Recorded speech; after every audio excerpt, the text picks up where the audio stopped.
Lecture active. Nous sommes tous des créateurs. Ce texte est de Jean-François Dortier. Il est sociologue, fondateur et directeur de la publication du magazine Sciences humaines.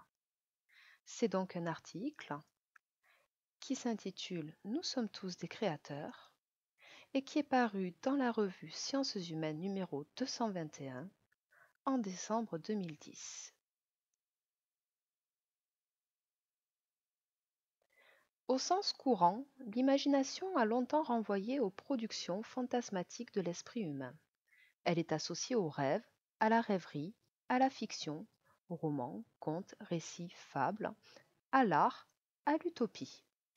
Imaginer, c'est s'évader en pensée. L'enfant qui rêve de terrasser des monstres, ou l'écrivain qui écrit un roman, le prophète ou le médium qui entre en communication avec les esprits de l'au-delà, etc. L'imagination nous transporte en pensée dans le futur, le passé, dans les mondes de l'au-delà peuplés de personnages étranges.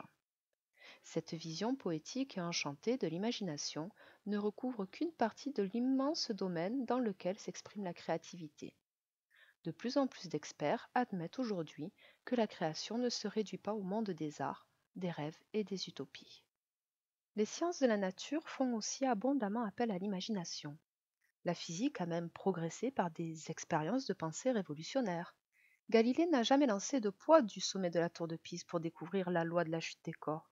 Il s'est contenté d'imaginer l'expérience. Ce n'est que bien plus tard que l'on a pu vérifier le résultat. Albert Einstein, lui aussi, déclarait penser en images, et non à coups de formules et de raisonnements. La plupart de ces découvertes reposaient sur des expériences de pensée très visuelles. Pour étudier la vitesse de la lumière, il s'imagine assis sur un rayon de lumière, un miroir à la main. Pour étudier la relativité, il se voit installé dans un ascenseur cosmique. Les mots ou le langage, écrit ou parlé, ne semblent jouer aucun rôle dans mon mécanisme de pensée. Les éléments de pensée sont, dans mon cas, de type visuel, écrit Albert Einstein. Il ajoute que les mots conventionnels destinés à exposer sa pensée viennent après et laborieusement. Des chimistes et des biologistes de renom ont également apporté leur témoignage sur le rôle de l'imagination dans leur travail.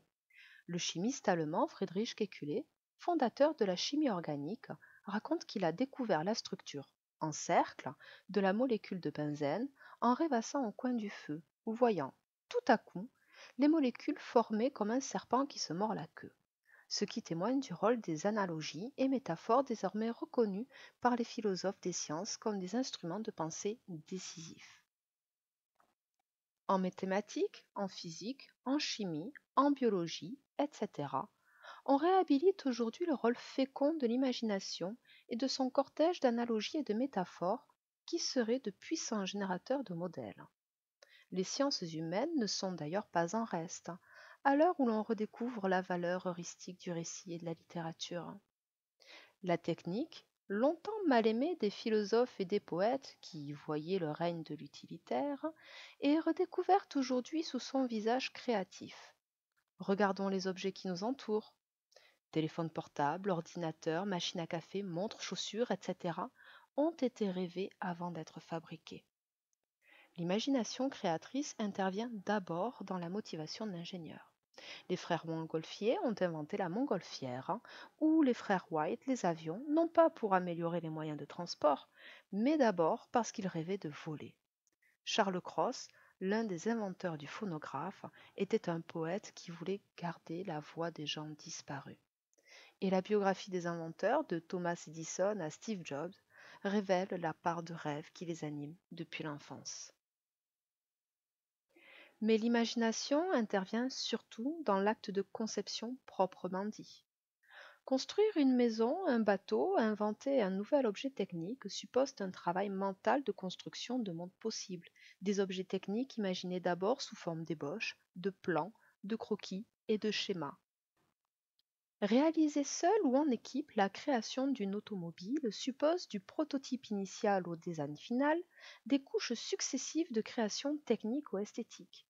L'imagination créatrice est ainsi présentée dans nos assiettes, nos vêtements, le décor de mon appartement et même sur l'étiquette de mon pot de moutarde. tous les objets qui nous entourent sont des concentrés d'imagination gravés dans la matière. Le texte a été abrégé et c'est la structure de cette version qui est présentée. Il est possible de définir 4 mouvements distincts.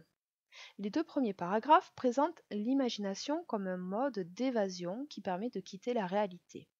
Les paragraphes 3 et 4 présentent le pouvoir extraordinaire créatif de l'imaginaire tel qu'il peut s'exercer dans les sciences. De plus, cette imagination créatrice joue un rôle dans toutes les matières et avancées techniques, c'est ce qui se voit dans les paragraphes 5 et 6. Et enfin, aucun travail de conception ne possède pas le caractère de l'extraordinaire et de l'imaginaire, comme cela est présenté dans le dernier paragraphe.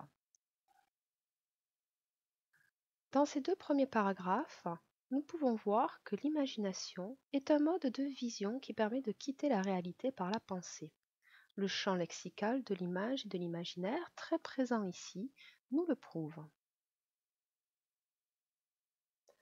Imaginaire et imagination viennent du terme latin imago, qui veut dire image, représentation, portrait, fantôme et par extension apparence. Tout ceci s'oppose à la réalité. Dans l'Antiquité romaine, l'imago désignait le masque mortuaire. C'était une empreinte de cire faite sur le visage du défunt qui servait à des rites funéraires, mais qui était également pour des rites juridiques qui garantissaient la filiation. En effet, cette empreinte du visage du défunt permettait d'observer s'il y avait ou non une ressemblance entre lui et ses descendants.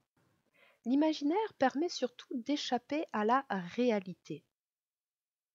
Les êtres issus de la fiction, qui n'existent pas ou plus, ou même qui n'existent pas encore, s'opposent à la réalité. Les monstres, les esprits de l'au-delà, des personnages étranges, tout ceci ne fait pas partie de la réalité. Et pourtant, on peut y voyager, on peut s'échapper, s'évader, on peut être transporté. L'imagination est donc un voyage vers un autre monde que celui du réel. Pour conclure rapidement, le champ lexical de l'image et de l'imaginaire est d'emblée omniprésent dans ce texte. De plus, l'imaginaire est également immédiatement posé comme ce qui permet d'échapper à la réalité. Le deuxième mouvement porte sur le pouvoir créatif de l'imaginaire. Ainsi, on peut d'entrée s'interroger sur le rapport qu'il peut y avoir entre réalité et imaginaire. Il est question ici de matière et de disciplines qui s'occupent d'étudier la réalité, d'étudier les lois de ce monde.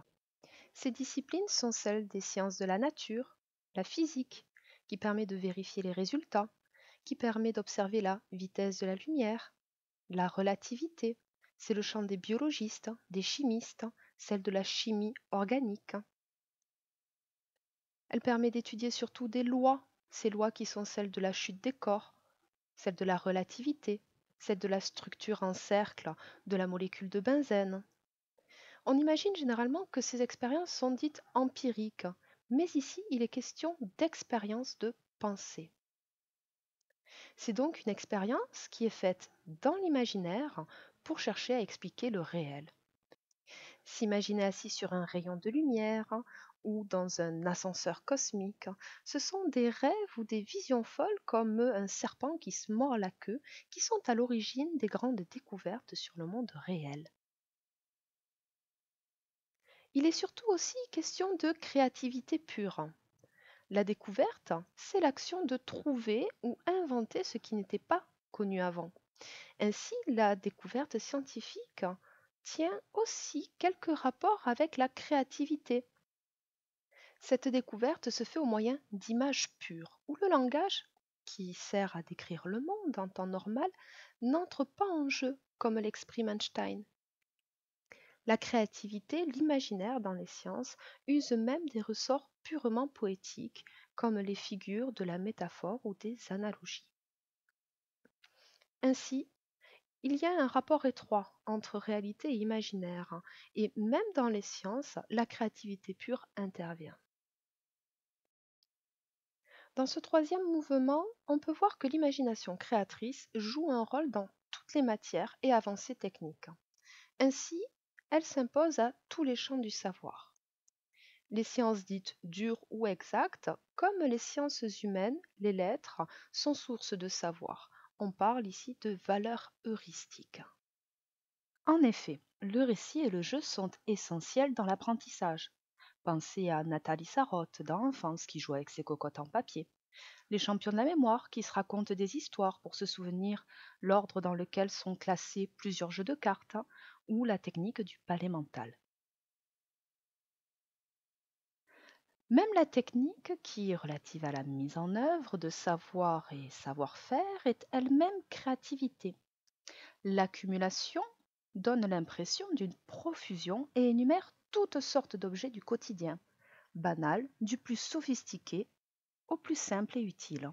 Téléphone portable, ordinateur, machine à café, montre, chaussures, etc. L'ingénieur est, à l'origine, en ancien français, celui qui construit des machines de guerre. Cela vient de ingenium ingenii. Penchant, disposition naturelle de l'homme, finesse intellectuelle, aptitude remarquable dans un domaine, lui-même composé à partir de genus generis. L'utile a souvent été opposé à la créativité, la poésie et l'art. En effet, lorsqu'on lit la préface de Mademoiselle de Maupin de Théophile Gautier, on peut voir ceci. Rien de ce qui est beau n'est indispensable à la vie. On supprimerait les fleurs, le monde n'en souffrirait pas matériellement. Qui voudrait cependant qu'il n'y ait plus de fleurs? Je renoncerai plutôt aux pommes de terre qu'aux roses, et je crois qu'il n'y a qu'un utilitaire au monde capable d'arracher une plate-bande de tulipes pour y planter des choux. À quoi sert la beauté des femmes? Pourvu qu'une femme soit médicalement bien conformée, en état de faire des enfants, elle sera toujours assez bonne pour des économistes. À quoi bon la musique? À quoi bon la peinture?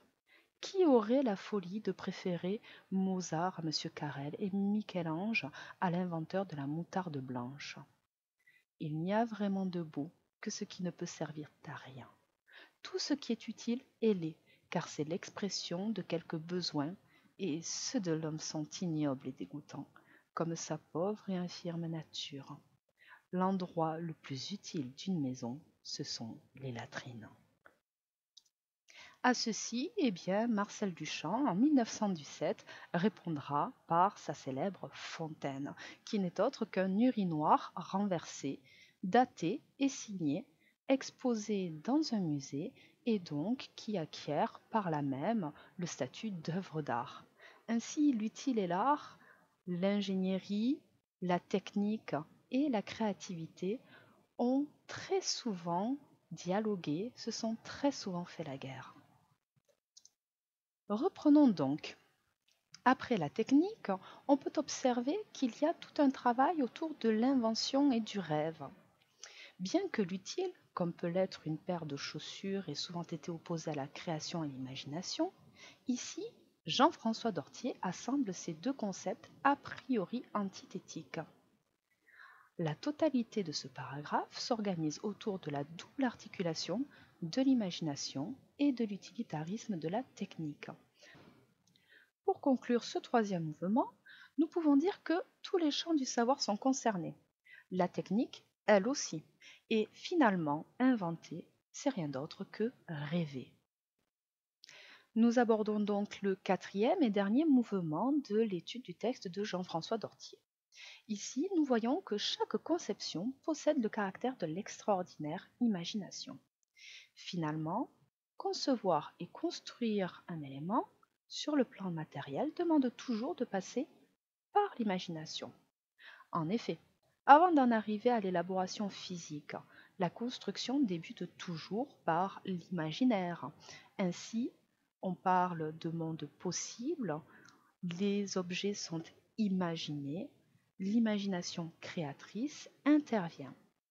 Avant que l'objet ne soit fabriqué, des étapes successives de création, seules ou à plusieurs, permettent au projet de prendre forme. Ces étapes successives, qui sont d'abord sous forme d'ébauches, de plans, de croquis et de schémas, qui sont des couches successives de créations techniques et esthétiques, sont autant d'éléments nécessaires à la création que ce que le sont celles de l'humus et du terreau pour une fleur.